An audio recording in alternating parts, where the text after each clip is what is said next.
돈산동 동학생입니다. 이제 학생 하나가 이제 이 책을 하나 사왔습니다. 중학교 2학년 수학 RPM인데요. 개념원리.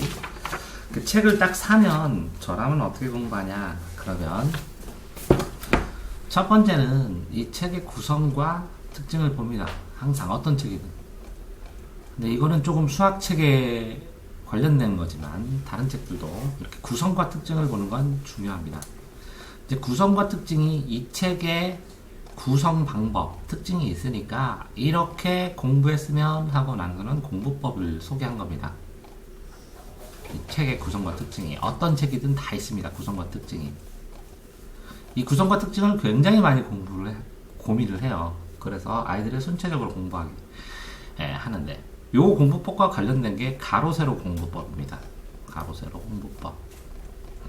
보통은 한 권의 책을 사면 보통은 이렇게 단원별로 이렇게 공부하잖아요. 그런데 이거는 이렇게 공부를 하게 되면 여 위에는 쉬운데 점점 갈수록 어려워져서 여기 멈추면 다음 이 쉬운 걸 안 해요. 그쵸? 멈추게 돼요. 그러니까 이렇게 가로 세로 공부법으로 이렇게 구성의 1단계, 2단계, 3단계 이렇게 단계를 나눠서 공부하시면 좋아요. 그러니까 이 개념을 처음부터 끝까지 다 읽습니다. 한번. 두 번째는 이걸 다 읽고 요거를 봅니다. 풉니다.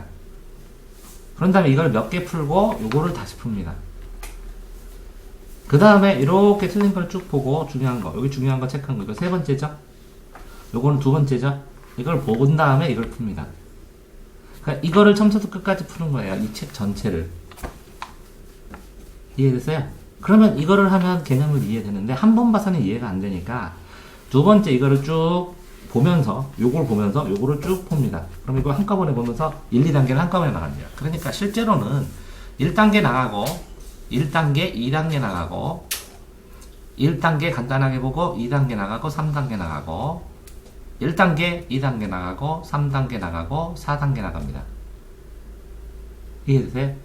그러면 여기는 완전히 끝내서 서너번이 되면 요걸 딱 끊어서 여기 틀린 것만 정리해서 다시 풀면 됩니다. 이해됐나요? 자, 그래서 이 책은 제 생각에는 이렇게 1단계, 2단계, 3단계, 4단계가 명확하게 나왔기 때문에 1단계 풀고 2단계 다 풀고 1, 2단계 한꺼번에 풀고 1, 2단계 맞죠? 1, 2, 3단계 풀고 그 다음에 1, 2, 3, 4 여기는 1, 2는 안 읽어도 상관은 없을 수도 있어요. 근데 빠르게 보면 되니까 그냥 1, 2, 3, 4단계를 푸는데 1, 2, 3, 4단계를 안 풀고 본인이 능력이 되면 3, 4단계만 풀고 그냥 풀어도 됩니다. 그런 다음에 여긴 틀린 것만 모아서 5단계 요거를 틀린 거의 핵심만 A4 한 장에 정리하면 6단계 이걸 암기하면 7단계 이 정도 7번 보면 이 책이 끝나는 거예요. 두 번째는 이 책을 보면서 분량을 계산을 해야 돼요. 분량이나 문제수. 그래서 분량이나 문제수를 계산해서 대략 1단계가 몇 문제 정도, 어느 정도가 되나, 얼마에 볼 수 있을까? 시간 계산. 2단계는 어느 정도 시간이 나한테 필요할까? 3단계 어느 정도, 4단계 어느 정도. 그러면 총 시간이 나오죠. 그러니까 예상되는 총 시간이 나오면 이 예상되는 총 시간을 내가 여기다 투입할 수 있는 시간을 계산을 한 다음에 목차에다가 분량을 나누는 겁니다. 그러니까 이렇게 훑어봐야 돼요. 뭐를?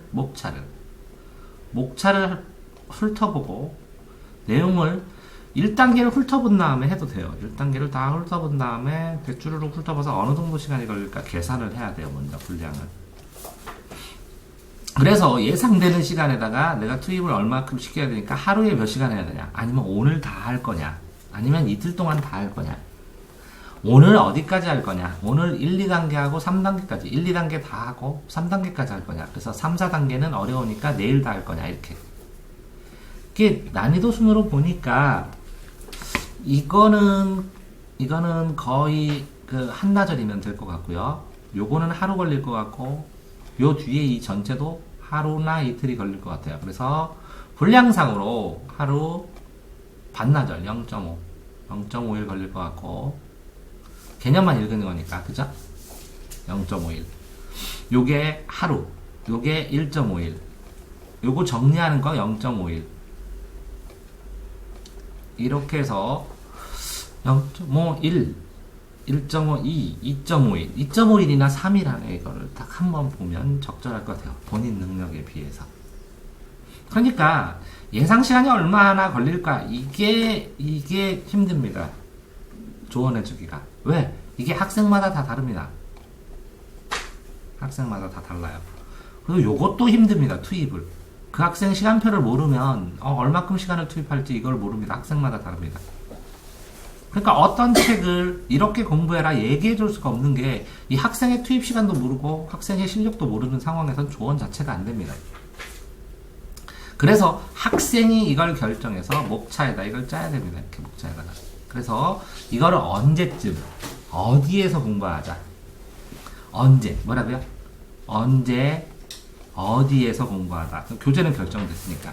이것만 정리되면 구체적으로 진도를 나가기 시작합니다. 대략 이 목차에다가 문제수를 해가지고 대략 50문제 분으로 나누든지 100문제 분으로 나누든지 아니면 쪽수로 나눠서 분량을 자기가 계획을 짜면 이 책 하나의 전체의 계획이 나오는 겁니다. 자, 방법은 이런 식으로 공부를 하는데 계획은 이런 식으로 짰다고 쳐봐요. 그러면 그 다음에 공부를 하면서 또 좋은 거는 목차 공부법이에요. 목차. 무슨 얘기냐면 이 책을 이렇게 나가보시면 1단원은 경우의 수와 확률 이렇게 두 개가 있습니다. 경우의 수와 확률. 확률인데 경우의 수와 확률. 그죠? 그럼 다시 경우의 수를 나가면 여기에 이렇게 가지수가 있습니다. 이렇게 목차를 몇 개? 하나, 둘, 셋, 네 개로 나눌 수 있습니다. 하나, 둘, 셋, 넷. 이렇게 네 개를 쓰면 요 하나, 이 하나에 요 한 개에 몇 개가 있어요, 이렇게. 5가지가 있습니다. 그러면 여기다 단어로 이런 문제, 이런 문제, 이런 문제, 이런 문제. 이해됐나요? 이런 특징이 있는 문제들을 쓸 수가 있다는 거예요. 그러니까 이 목차를 이렇게 확장해서 A4에다가 이렇게 쓰면서 노트에다 이렇게 쓰면서 공부를 하고 여기다가 정리를 해놓으면 이렇게 한눈에 다 보이잖아요. 자, 이럴 때 요거는 목차라 그러고 요거 경우의 수 이건 목차라 그러고 이 5가지는 유형이라 그럽니다. 이 목차 안에 여기에 경우의 수하고 확률이 있는데 확률 보면 확률인데 경우의 수와 확률이에요. 경우의 수와 확률. 그럼 경우의 수가 나오고 이거 목차인데 요거는 유형이라고 합니다. 이거는 공식 개념이 되고 이거는 유형 개념이 되고 요거는 짜잘한 문제죠. 이거는 적용 개념이 됩니다. 적용 개념. 이것도 개념이에요. 다음에 가서 또 들어가서 이게 끝난 다음에 여기 나오죠. 이렇게. 이게 경우의 수 유형이죠. 아까 이 유형 개념 있죠. 유형 개념이 문제로 변한 거예요. 그런데 이 경우의 수 이거 이렇게 나오죠. 이거 요 방법을 외우는 거 10가지를 15가지 오이 맞네요. 이 방법이 기억되면 다음번에 이 방법에 따라서의 공식이 있잖아요. 이렇게. 그러니까 다시 생각해보니까 아까 요거 정리가 되는 게 아니라 여기에서 또 이렇게 뭐라고요? 10몇 가지가 있죠. 그마다 특성이 있는 거예요. 이게 마인드맵식으로 정리하는 수학이에요. 굉장히 효과적입니다. 마인드맵식으로 정리하는 수학도. 이렇게 정리한 다음에 요거와 관련된 뒤에 나오는 이건 유형이죠. 유형 개념. 시험에 나오는 요거와 관련된 어디와 관련된 문제인가 이렇게 적어서 이런 특성 이렇게 정리하면 이 수학이 숫자가 아니라 전체 개념으로 통째로 정리되는데 이게 전체가 다 개념입니다. 근데 이제 학생들은 대부분 그냥 이런 거 정리 안 하고 그냥 풀죠. 그죠? 그럼 머릿속에서 이거 다 있죠. 근데 시험 볼 때 이게 어디더라? 하고 그냥 직감으로 찾아내죠. 그거 푼 적이 있으면 풀고 안 그러면 못 풀고. 근데 이런 식으로 정리를 해놓으면 이게 비교가 돼가지고 다음에 이런 유형 나왔네 이런 유형 나왔네 하면서 계속 누적이 되면서 실력이 늘어납니다. 이게 마인드맵식으로 학습하는 거예요. 결국은 이런 유형을 이 어떤 유형에는 이런 공식이 필요한 것까지 다 적용이 돼서 암기가 돼야 그래야 이 뒤에 나가는 문제들을 이건 어떤 유형이니까 이렇게 풀어야겠다 하는 그 유형을 확인하는 문제들밖에 안 되거든요. 그런데 이 문제 풀었던 기억은 다 잊어버리더라도 요거만 기억하고 있으면 나중에 충분히 여기서 다시 이렇게 출발을 할 수가 있는데 이걸 기억을 못하면 이걸 다시 풀어야 됩니다. 문제를. 유형을 다시 기억하고. 그렇기 때문에 고등학교에 가서도 보통 이렇게 나옵니다. 이렇게. 정석이나 이런 데 보면 개념이 나오고 그 다음에 이렇게 유제 문제가 나오고 그런 다음에 이렇게 유형을 가르쳐 준 다음에 이거를 적용하거나 응용을 하거든요. 근데 항상 여기까지가 개념인 줄 알고 애들이 여기서 멈춰 있습니다. 이 개념 하나를 적용하는 요 하나하나의 문제 소개념들이 숨어 있거든요. 그 문제를 풀 때 특징 요소로